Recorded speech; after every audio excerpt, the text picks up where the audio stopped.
Welcome to the Friction to Freedom podcast, where the mission is to support you as you tap into the best and highest expression of yourself.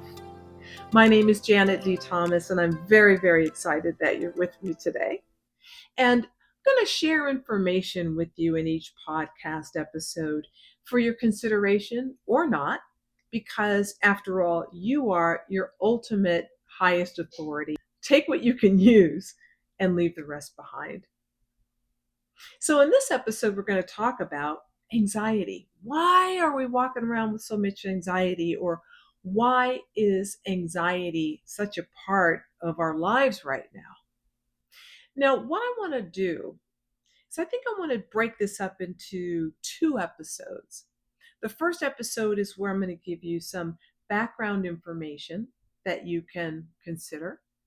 And the second episode, when it comes to anxiety, is going to be how to calm down, tools and techniques to do that. But for the second episode, you're going to have a foundation for why and how this is important after you get an understanding of what your anxiety can be connected to. So, anxiety can be defined as an intense, a habitual, or an excessive and persistent sense of fear or worry when it comes to everyday living. So that was kind of a mouthful. I'm going to say it again. Anxiety has to do with fear or worry when it comes to everyday life. Okay. So I want to make 3 points about this for you today to consider. And this is just information. First point, and this to me is very, very exciting when it comes to anxiety. So keep in mind, again, this particular episode is about background. And the next one is going to be the how to and the deeper understanding of how we can hopefully chill out a little bit. Okay. So the first part when it comes to information for you to consider.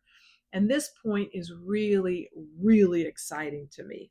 And that is there is one thing that as a human being, we all share. Now, we share this whether or not we believe that we do. What we share transcends our race, our religion, our bank account, our culture. No matter where we are on the planet, no matter what circumstances we find ourselves in, this is the one thing that we all share 100%, hands down, your connection to the rest of humanity. Okay. And that one thing is that we have a nervous system. Every being on the planet has a nervous system. That is something that we share. And if there's any one connector that you can ever find, consider that being the one. So we all have a nervous system, all of us, and that's what connects us. Okay. Now, the nervous system itself, I want to give you some very basic foundational points on it and also where the anxiety can potentially come from. Okay. Now, you're not alone in this. Okay. The nervous system is a 2-lane highway. Think of it as a 2-lane highway. The nervous system connects the brain to the body and the body to the brain. So there is communication going on between your body and your brain and vice versa, this 2-lane highway. Okay. And your nervous system is designed to basically what happens is you are adapting to all different types of things that are happening all day, every day. Your nervous system is adapting to whatever's happening in the world, in your world, I should say. And it is making sure that your body adjusts so that it stays safe. The whole point is for your body to remain alive. And it will adapt and adjust based upon your experiences throughout the day to make sure that you stay alive. So, yes, your nervous system is critical. It is a very, very good thing. Okay. So, your nervous system, my second point, your nervous system adapts all the time. and it adapts to one of four states. Okay? Freeze, fight, flee, or homeostasis. Those are the four states that your nervous system orients to at all points of your day. Any given time, you are going in and out of one of those four states, all with the guise of you staying alive. Okay? So I want to show you this for their nervous system.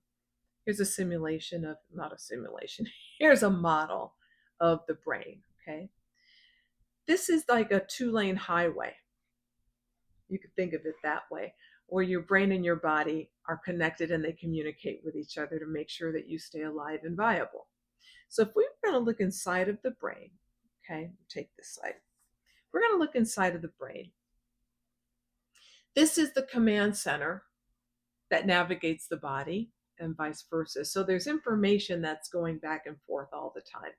So with those four states that your brain and body orient to, freeze, fight, flee, and homeostasis, which is also considered rest and digest, they're located in different parts of the brain. So the freeze state is in the base of the brain. The freeze state, the fight and flee state is in the midbrain area. The limbic system is in here. And rest and digest is in the front part of the brain. That's the prefrontal cortex in the front. So at any given time, your nervous system is orienting to one of these four states. Okay? So I'm going to focus on two parts of the brain today when it comes to the discussion about anxiety. Okay? So we're going to talk about the midbrain and the front of the brain. So the midbrain, like if you were going to put your index fingers in your ears, that's the part of the midbrain that we're showing right here where the limbic system is, okay? So the midbrain is where fight and flee are located.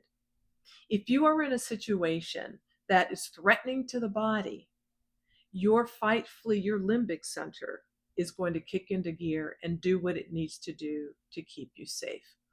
So what can happen is there's something that gets triggered where your body feels like there is a physical threat to your body, and all the systems that you need to have in order to kick in to keep you safe start going into effect. As an example, your adrenaline, cortisol, your heart rate could increase, does increase when you're in a limbic state. Your heart rate can increase, your breath can get a little shallow or even more shallow. What's happening is the heart is pumping blood into your muscles and into your body to prepare it to fight or flee. And that's what's happening because it's all about keeping your body safe. So that's what's happening in the midbrain, where those systems get activated with the complete intention to keep you safe. Okay? So this is something that is very, very important because the point of being alive is to make sure that the body is safe. And that's what the nervous system does. Okay? Now, it adjusts to whatever's going on. Now, the front of the brain, which is the prefrontal cortex, is where rest and digest live. That's when there's no physical threat, and that's considered home base. Your body is always looking to be back in home base. So if you are dysregulated, if your nervous system is dysregulated, that simply means that there's something going on where you need to survive, and it's going to do what it needs to survive. So once you're out of that survival mode, that's when the body wants to relax. The heart rate goes down, the blood pressure goes down, the muscles are no longer tightened and ready to pounce or ready to flee. Everything's relaxed. And that is where the body prefers to be. But all of these states are very, very important for survival. And I will share with you this point. When it comes to your nervous system, not only do we all share a nervous system, this nervous system has been in place for hundreds of thousands of years in its current state. Hundreds of thousands of years. And we have what science calls a mammalian brain. Okay. We are mammals. Okay. Which simply means that mammals give live births. Okay. All mammals have live births. So we share a mammalian brain with all other animals that give live births. Okay. So all of our brains act in the same way. Let me give you a quick example of this in the wild. Okay. So let's say that you're a lion in the wild and everything's fine, everything's cool, you're chill, but then you start to get hungry. When the body gets hungry, things start taking place in order to, it's got to fight for its food. So the mechanisms that need to happen in the body, the cortisol, the adrenaline, the hormones that need to kick in order for the muscles to work and to go out and find the kill to eat, happen. So that's a midbrain limbic state, a fight flee state. So once a lion goes out to get prey, to get food, to eat, once it eats and it's relaxed again, it goes back into rest and digest. Okay. So this is a natural state. All of us have these four states. Here's the interesting thing about it. When we were hunter gatherers as human beings, and we could be eaten, we had to eat, but we could also be eaten.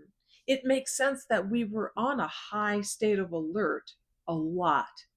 So we were in our limbic fight flee center a lot for the sake of our own survival. But as time has gone on, generally speaking, and this is my third point, generally speaking, we have much more control over our environment than we did when we were hunter gatherers, even 100 years ago, 150, 200, 300 years ago. Generally speaking, we are protected from the elements. We have light, we have water, we have access to use the bathroom if we need to. We have more control over our environment. So, a habitual response of going to the limbic midbrain center of fight flee is not as necessary now as it used to be. Another thing that I want to share about this is that our limbic center here is multi-processing. A lot of things go on at once in order to make sure that we stay safe. Okay. It is also preconscious. And let me give you an example of that. Let's say that you are walking across the street and there's a car that's coming at you and it's careening out of control and it's coming at you and you jump out of the way. Before you know it, your body instinctually is going to jump out of the way to get out of harm's way. And before you even know what happened, it's over. You've jumped out of the way and your heart is beating and your adrenaline is pumping. You're like, oh my God, what just happened? It is preconscious. It's going to do that automatically without you even thinking about it because it's the nervous system's the nervous system adapts to whatever's going on to make sure that you stay alive.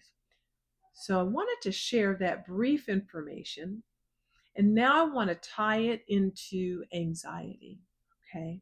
When it comes to worry or fear about everyday life things, okay? In your nervous system, we have a habitual response to fight and flee because we're so used to that for hundreds of thousands of years. That's how our nervous system is acclimated. Now, we automatically go to fight and flee. But now that we have more control over our environment, where there are the physical threats, the actual physical threats are not as much when you have a controlled environment. But because we are habitually used to going there, things that feel like a physical threat aren't. So there are two types of threats that we're talking about here. One is an actual physical threat where your body can be compromised. That's an actual physical threat, which we had a lot of back in the day, actual physical threats. The second one is a perceived threat, an imagined threat. And as our environment has gotten more controlled, but we're still in the habit of thinking that, we have a lot of physical threats when we don't. Right now, we can learn to determine, is this an actual physical threat to my existence and my body? Or is this a perceived threat where I feel like it's a threat, but there's actually no physical threat happening here? That's the difference. The perceived threats versus the actual physical threats. And to know the difference when it comes to the idea of fear and worry. So look, when we learn through two things. We learn through fear, which is a midbrain learning mechanism, or we learn through curiosity, which is a prefrontal cortex or front brain phenomena. So when you are feeling anxious, here's the kicker. You see, your body does not know the difference between a real threat and a perceived threat. So when you are having a perceived threat, when you are thinking about something and worrying about something or becoming afraid of something that isn't actually happening in the moment, your body systems start kicking in. Your heart rate can increase, your blood pressure can go up, and all you're doing is thinking about a threat. All you're doing is thinking about a threat, and your physical systems will start kicking into gear that way. And what happens when we have a habitual fear response is that, and there's no actual threat, there's actually no physical threat to run away from, we can get high blood pressure, chronic high blood pressure. We can start, on our way to strokes and heart disease and things like that. So it really would support you to know the difference between a physical threat, an actual physical threat, and a perceived threat. And that's where anxiety can come from. So thank you for listening today. What we're going to do next time is, in this second episode, we're going to talk about how to differentiate really between the actual threats and the perceived threats. And when we have a perceived threat that isn't really an actual threat, what you can do to help calm the body and make sure that you can start responding differently to that sense of anxiety that you may have. Okay, I look forward to chatting with you in the next episode. And if you have any comments, if you have any questions or comments or ideas that have come up having heard this information, basic information about the nervous system, give me a comment, send me an email, or meet me on social media. Thank you so much for joining me today. Have a good day.